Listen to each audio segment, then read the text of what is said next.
Sadai ce malam dan Allah a jawa mata da iyayensu kunne akan zuwa sabon gari wajen kitso kuma galibi maza ne suke musu. Wannan labarin ya taɓa zuwan min cewa a sabon gari akwai maza wasu musulmi wasu ma arna wanda matan musulmi daga cikin garin Kano da kewaye suke zuwa in za a yi musu aure su yi musu gyaran jiki. Abin da mai bani labarin ya bani wallahi abin kai kuka, wai hatta askin gaba fa wai a gyara wa mace gashin gabanta wai namiji ya mata wani. Da nake bincike abin an ce min har anan kasuwar Rimi akwai wani wai anti garba ko me wallahi an gaya min haka anan kasuwar Rimi. Abin da na yi ta kokarin yi a lokacin shine in tuntuɓi hizba in gaya musu ina hizba suke. Na san dai zai wahala a ce ni in ji labarin hizba ba su samu labarin ba. Wallahi ana abin da a Kano sai Allah ya kifa mu cikin dare ba mu sani ba.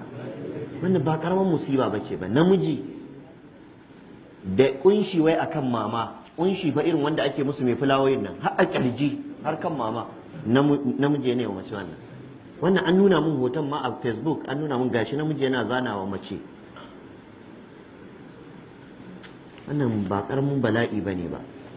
Iyayen da suke barin 'ya'yansu suke wannan sai ka rasa waɗanne irin iyaye ne. Sannan matan da suke zuwa suke wannan sai ka rasa waɗanne irin mata ne. Idan kin yi wannan ne don ki burge miji to ba za ki burge miji ba. Shi zuciyar ɗan adam a hannun Allah take.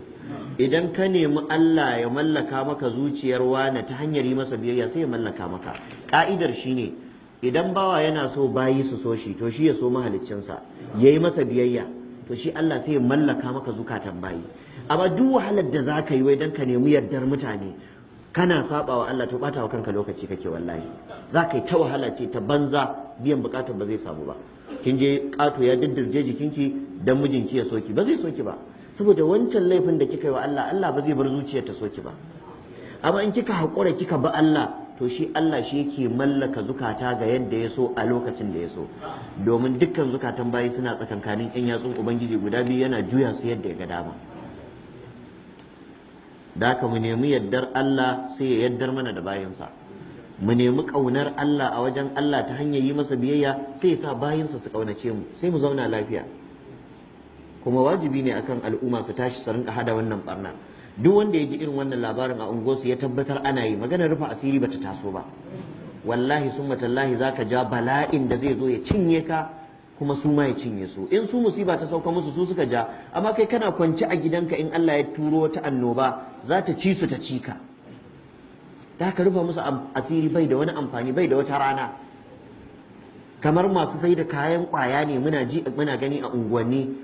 Wane yana sai da kwaya yana dora wa 'ya'yan mutane tallan kwaya wai kuma sai mu shiru.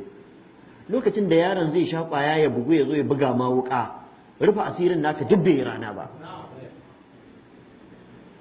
Ko masu buɗe gidajen talabijin na kallo da suke hana 'ya'yan mutane zuwa karatu, lokacin da 'ya'yanku za su zama 'yan kwaya sun lalata tarbiyyarsu, rufa musu asirin duk bai muku rana ba. Da haka ku tashi ta hanyar da ta dace ba wai ta hanyar tarzoma ba, ku je ku yi musu nasiha, su ma al'umma ne, su ma musulmi ne. In suna darban su shiryu sai ku ga ta sanadiyar nasiha su Allah ya sa su shiryu nasiha ku. Amma in ba su da raban su shiryu ba yadda za a yi ku rinka rufa wa mabarnata asiri su kuma suna cutar da ku. Da haka sai ku je ku gaya wa hukumomin da suka dace. Ku kai ƙara ne wajen mai unguwa, a tafi wajen hakimi, a tafi hizba ne, duk ai muku maganin ire-iren wannan fitincinin. Amma matukar za a rinka barna muna zira ido, muna tsoron kar a ce mun zama 'yan sa ido, kar a ce kaza kaza kaza. Ubangiji ya ce wattaqu fitnatan la tusibanna alladhina zalamu minkum khassa. Ku kiyaye fitinar da wallahi in ta zo ba iya wanda suka jawo ta za ta shafa ba a cikin ku. Ko ba komai sai mu ta addu'a Allah ya ki karba, saboda in dai ana barna a cikin al'umma wasu suna gani suna shiru to Allah sai ya rufe wa al'umma kofar karbar addu'a. Haka manzo Allah ya faɗa. La ta'murunna bil ma'ruf wa la tanhawunna 'anil munkar aw la yushikanna Allahu an ya'ummakum bi iqab thumma tad'unahu fala yastajiba lakum. Ko ku yi umarni da kyakkyawa ko ku hana mummuna ko kirziyar rage Allah ya game ku da azaba kuma ya ce a rufe kofar sama duk addu'a ba za ta shigo ba, ba za mu saurare su ba.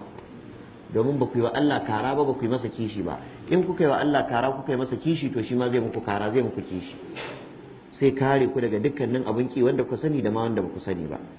Haka wajibi ne akan iyaye su tashi su hana 'ya'yansu wannan, wajibi ne akan mata su shiga taitayinsu, wajibi ne akan dukkanin wani namiji wanda yake jagorancin mata a cikin family, yakka ce za ta yi wannan dole ka hana ta, ka je ka haɗa ta da 'yan hizba in babanka ba zai iya hana ta ba, ka kai ta wajen 'yan hizba.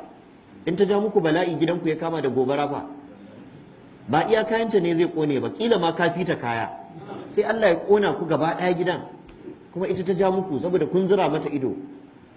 Haka ko kai mata nasiha ta daina, ko mahaifanka ya mata tsawa ta daina, ko kai a matsayinka na kaninta ka kai ta wajen 'yan hizba ka je ka faɗa a gidanmu ana kaza ana kaza, a zo da hujjoji da komai a gani a kama ta, a je shi ma ɗan iskan da yake yi ɗin a kama shi. To in aka yi haka sai kaga al'amura na al'umma suna gyaruwa, kasuwancinmu ba zai rinka kullewa ba, ba za mu samu fari ba, ba za mu samu wahalar rayuwa ba, annoba da talauci da kamajika duk ba za su addabe mu ba, saboda muna umarni da kyakkyawa muna hani ga mummuna gwargwadon ikonmu.